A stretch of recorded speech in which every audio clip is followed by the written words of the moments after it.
And welcome back to another episode of Total Control with Huesca. Firstly, if you do hear any sort of noisy, musicy kind of bassy sounds in the background, unfortunately, new neighbours moved in next door. House is requiring quite a lot of renovation because of the previous owners. And unfortunately, well, not unfortunately, they're completely entitled to play music. They are, but this wall here backs directly onto it. So unfortunate, but hopefully I've done my best to minimise it. So just bear that in mind if you hear any sort of mid-60s booming through the wall. But we're starting on the dynamics page. The cohesion is continuing to improve nicely. I do wonder if that's had a nice effect on us this season. I think if the cohesion could continue to improve, we'd really be onto something there. But everything is really in a grey area. And I genuinely think, and I know I've said this before, but I really just want to drum this into people. This right here might have been part of the reason for our success this year. Keeping the team happy in spite of us being so dreadful, I think has made a hell of a difference. And I honestly think I could have done a better job of it. I do, with this sort of stuff here. But even with that, I think the press conferences, all sorts of other stuff that we've done have just managed to keep the team happy and keep the dynamics good. And I think that's really, really helped us. And just on a slightly different topic, I know I beat a dead horse when it comes to things like mental health, but I do like to point this out. And I would just like to implore you, if you are thinking about trying to do something to do with mental health, exercise is phenomenal for that. I took up running for no real reason other than I just felt like it one day, and I haven't really looked back since. And it's probably the best thing I ever did, purely because I think it's done wonders for my mental health. So if you are on the fence about starting something like running, particularly if it is running, just DM me on Twitter if you need anything. Not even tips, I don't really know what I'm talking about, just any kind of advice and stuff like that. Not just me, but also Fox in the Box, because he got me into it, basically. So I just want to, this is a sort of a call out to basically say, if you're thinking a bit, if you're on the fence about doing it, do it. It'll be the best thing you ever do, or some other form of exercise, because it is very good for the brain, believe me. Now then, it's Betis. This is quite an important match, and the problem is we're going to be missing Ibrahim Amadou and no Damien Musto because of the broken ankle. So I think Rivera is going to be playing as a defensive midfielder, and we can't even put Asheta in there. So, yeah, I am a bit concerned about our ability to perform in that. But on the plus side, Juanpi's back, so it's going to be a bit of both, really, I think. Hopefully, as long as we don't lose, we'll be all right. We've got 4 points from the 10 that I wanted to get from those 9 games, and that is a nice start. But I think one more win might well be enough to keep us up this season. So hopefully we can get that today, because that would really take a load off my mind. Ah, there's the ban. That took a day to come through. Weird. Also, I've been thinking about saves and stuff for FM20, and I think I have a new idea. I talked about the idea of perhaps doing the thing with the transfer embargoes, and some people said that it was definitely possible, but unfortunately there might be some issues with it later down the line and how it might not actually work as well as I think it might.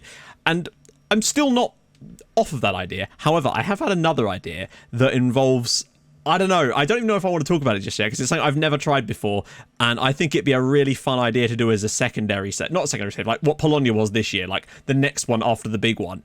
And it's, I don't know. I don't really want to say anything about it right now, but it's going to be very different for me. That's all. I'm really kind of into the idea. I'll drop some more breadcrumbs later on, perhaps. But for now, Sociedad playing Valladolid. I mean, this could be the final nail officially. Oh, wow. Enes Unal, 2 goals for him away at Sociedad. That is a huge result for Valladolid. That really should have been the final nail in their coffin right there. And, I mean, not that it isn't already in a way, but that is just a glimmer of hope for them potentially. And a bit annoying on our part, because that could potentially bring them back into things. Leganes took a 0-0 draw at home to Barcelona and are now unbeaten in 4. That draw they got against us has been the catalyst for a revival. Obviously, they're still going down. They are 8 points from safety. But you never know. No, they are. The 8 points from safety with 7 games to go. But that win for Valladolid, you know, they're only 4 points behind us now, but we do still have 2 games in hand on them. 4 points behind us with 4 matches left to play for them.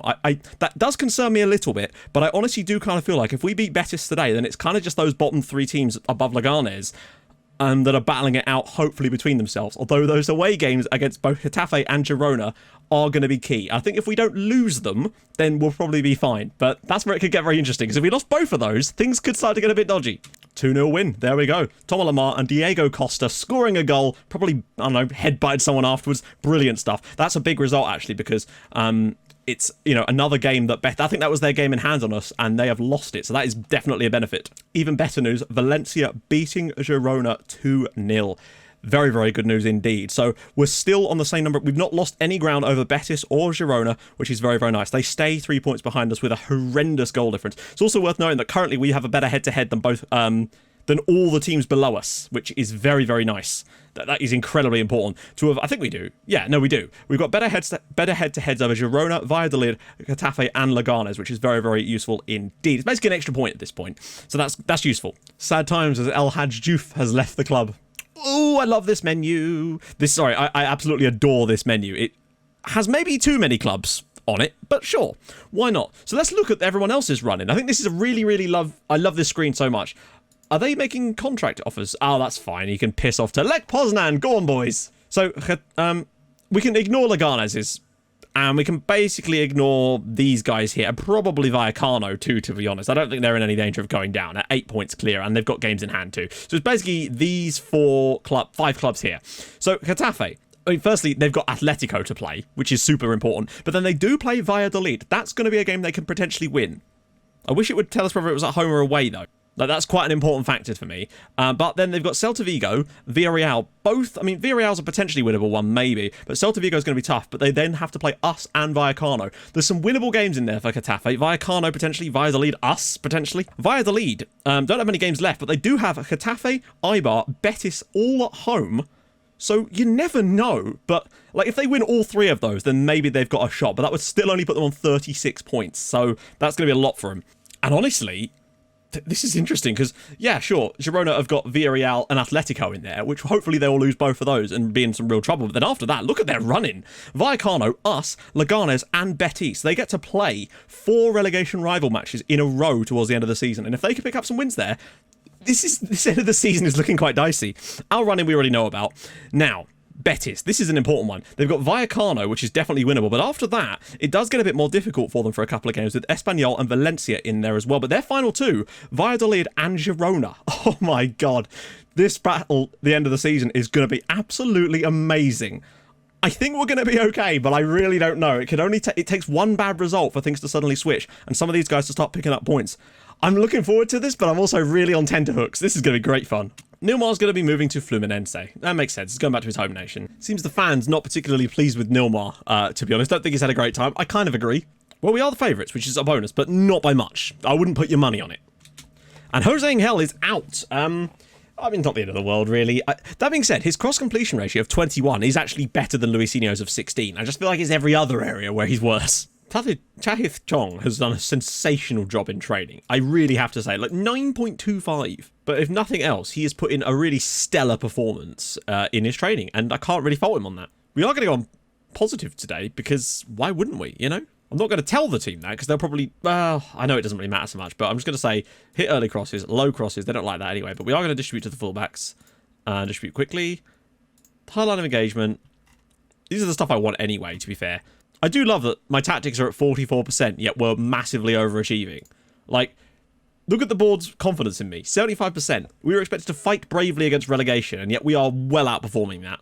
So Luisinho, fit. Esheta, fit. Juanpi, fit. They are available to play. Juanpi and Esheta only are fit to play 75 minutes, and that's exactly what they will do. They will be substituted in this match, and we'll bring on Costas and Chong. Loads of games, in fact, all kicking off. Oh, good God, guys. This is going to be an absolute mess. So Leganes are at home, Getafe are at home, Vallecano are at home, and Girona are away from home. There's a lot of games to keep an eye on. This is going to be an absolute melee. Come on. First things first, just going to check the scout report.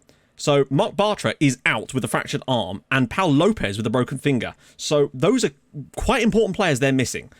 Particularly as he's their first choice goalkeeper. And they've got a good quality right back and a good quality left back. So overlaps, I'm definitely going to guess, is important. Their top scorer's only got 5 goals, apparently. They concede a lot from crosses. I don't understand the Esheta thing.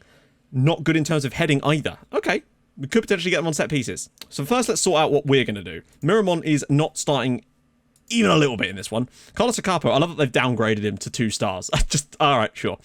Chong will obviously come out for Juanpas. Totally fine with that.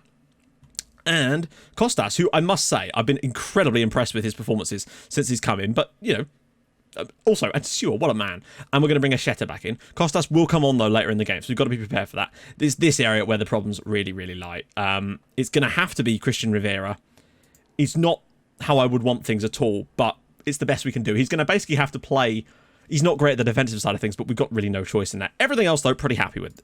So on the bench, Mango, Walker-Peters, Chong, Guyart, Costas, Willock and Woodburn. The issue is simply I do think that this is going to be an area that we're really going to struggle in today, and I don't really know what more we can do about it because it's just one of those things. I hope it doesn't cost us, but... So, overview. They played like this with an inside forward here. Junior Firpo on the overlap. That's all right. They've got João Robles, former Everton goalkeeper, in goal. I guess that's Sergio Canales in the midfield with Hesse up front. This is not a bad team they've got. They play a very defensive and structured system as well. They've had some good results as of late, but not on the road. They've won 2 home games, but not really been great on the road. In fact, they can't really even score goals on the road. But they'll get a chance today, do not worry. So that's not their system.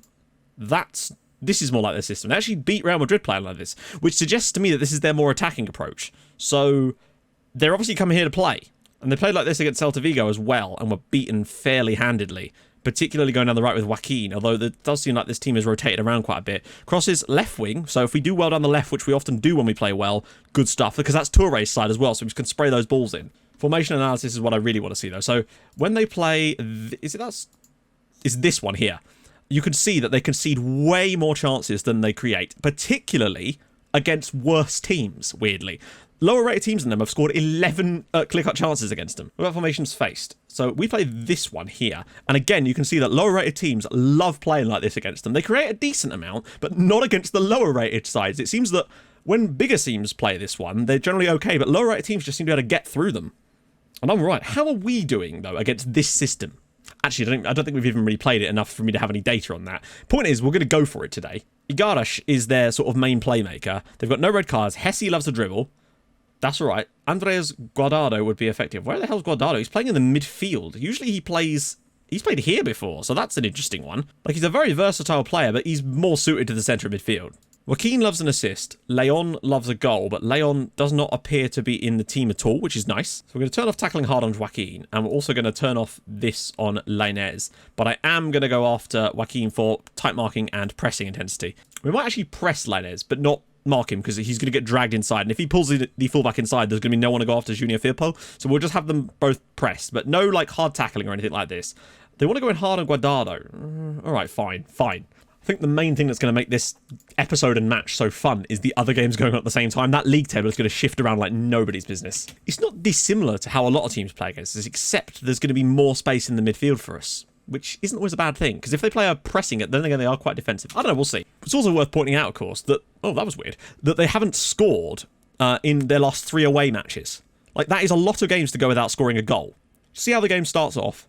We've obviously got the options off the bench, because Costas and Chong are going to have to come into this match. There's no way Juanpi and Esheta are doing the full 90. I just want to get through them a little bit the game. Rivera, he's going to give us a bit more creativity in that defensive midfield role, but that's not really what we want him there for. His passing ability is definitely going to be useful, though. Juanpi straight into the lineup and straight into finding shots, that's for sure. Touré can tap inside. Oh, not quite. I think there's goals elsewhere. So Getafe are losing at home to Atletico. Not that that's a huge surprise there, but that is another good result for us. Potentially Malero. Good strike. That's nice work there. Getafe to lose another one. Oh, and Girona are winning. They're sitting very, very deep. Galan, that's a good first touch, actually, whether he meant it or not. And what a header from Juan Hernan. I don't know what to say. This guy is not the tallest. He's not got the best heading stats. He doesn't win that many headers. But my goodness, does he have an incredible record of scoring headed goals. I don't know what it is. This touch from Galan is actually absolutely perfect. The cross is phenomenal. And, I mean, Juan Hernandez gets in between the two defenders there and heads it home beautifully. Insane. I legitimately do not know how he does it. I think we've deserved it so far. They've created nothing. Not that we've created a lot either, but we finally got an opportunity and we actually took it. We have a 1-0 lead now against Betis. This is a big moment for us. If we can keep a clean sheet tonight, that means we win. Simple. When they get the ball, they have to spread it out wide, and they're not doing it quick enough at the moment because they're... Wait, what? Red? Excuse me, what is going on? Hang on, sorry. The text here just said, surely that has to be a red, and now it's saying it didn't look like a foul. Is it because it's supposedly reacting to the VAR? I thought, I don't know, it looked like a perfectly fine tackle to me, but at least we're not conceding too many free kicks currently. And they've actually had a shot on target. 70% possession they've had today. We really are going to need to get to half-time and try to win a little bit more of the ball in the second half. But at the same time, Villarreal have equalised against Girona. That's helpful for us as well. At the same time, they might also cede a bit of possession to us purely by trying to push for it more in the second half. Well, there we go, half-time. 2-0 to Atletico. The equaliser for Villarreal is very, very nice to see. Basically, the teams around us, Vallecano are losing, Getafe are losing, Girona are drawing, Betis are losing, and we are winning. But look at this. We've not been good so far, but we are in the lead, and Touré's not been good either. Where are they getting most? I mean, it's hard to say where they're getting most of the ball because they're getting so much of it. And my guess is because there's less pressure on... I don't know where to go with this because they've got so much of the ball. And we can't get Toure and Malero on the ball at the moment. That's the issue. I might just turn off hit early crosses. I think at the moment it might just be causing us to cede possession a little too much, particularly when we've got the lead. Clatters it out of play. Got to keep an eye on those other games. Because right now things are going very, very nicely for us, but it could all change with an equaliser for Betis and other stuff going wrong elsewhere. Right now, things look good, but that could all change. Juanpi. Oh, finds Toure. Blocked. I think we've made the right call about this, because you can see the possession is already coming down as they've changed something. Doesn't mean it's going to work, but it does mean I think that we were right to not try and just go after them so much.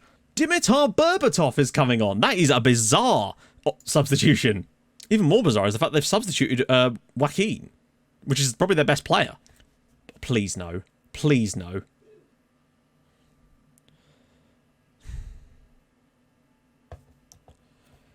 Okay, I'm done. This is now an Untitled Goose Game Let's Play channel. I'm sorry, I'm out. I don't know. Like, even get the clearance and then, bam. Somehow goes through the entire crowd of bodies and into the back of the net. I just don't know anymore. It just makes me so angry every time. Right, Esheto's coming off for Costas, and Juanpi is going to come off for Chong. And also Yaya Toure is going to come off for Joe Willock, because he's just had a terrible day today. And maybe someone with Willock's extra pace and ability in that midfield might be what we need right now, but I don't know. Shocking. I think that's almost every goal we've conceded lately has been a set piece, which is great in a way, because it shows that we're not conceding anything from open play. But Willock, good ball out for Hernandez. But now we're at 1-1, and Sociedad have equalised. Not that that game actually... Oh, good! Brilliant! Fantastic! Obviously, I've made all 3 substitutions. That's my fault. But that's going to be an injury. I know it's not got it here, but I guarantee you he comes up injured after the match. But this is one of these ones where we're not going to try and push for the winner, because not losing to Betis is probably just as important as potentially getting the win against them if that was on the table. Because we don't want them to, they're not going to lose. We're not going to lose ground on them, and it's another point on the board. The pressure's definitely on them, and they've given us we've not been great either. We had one opportunity and we took it, which is great. So probably a draw is probably a fair result. It's just annoying the way we conceded the goal, as always. Also worth noting that our boys Leganes have just gone and won another match. They're unbeaten in 5 now. Yeah, 1-1. It's not good. I think the lack of a solid defensive midfielder in this game has not gone unnoticed. And most importantly, we still have the game in hand on Valladolid. But look at Leganes. They are coming as things stand. They're only a few points off. They finally seem to have woken up at the last minute. Vallecano do get a late equaliser in that one. Girona don't win that game. They do gain a point, but it's not the end of the world as we stay on 32 points. 5 points clear with 5 games to play. We're in a good spot, but it could have been better if we'd got the win. That's the problem. It's a frustrating one, but I'll take it over losing. I mean, look at this. That is insanity. Juan Hernandez is injured. What did I tell you? I told you he was going to end up coming up injured, despite it not saying anything in the game.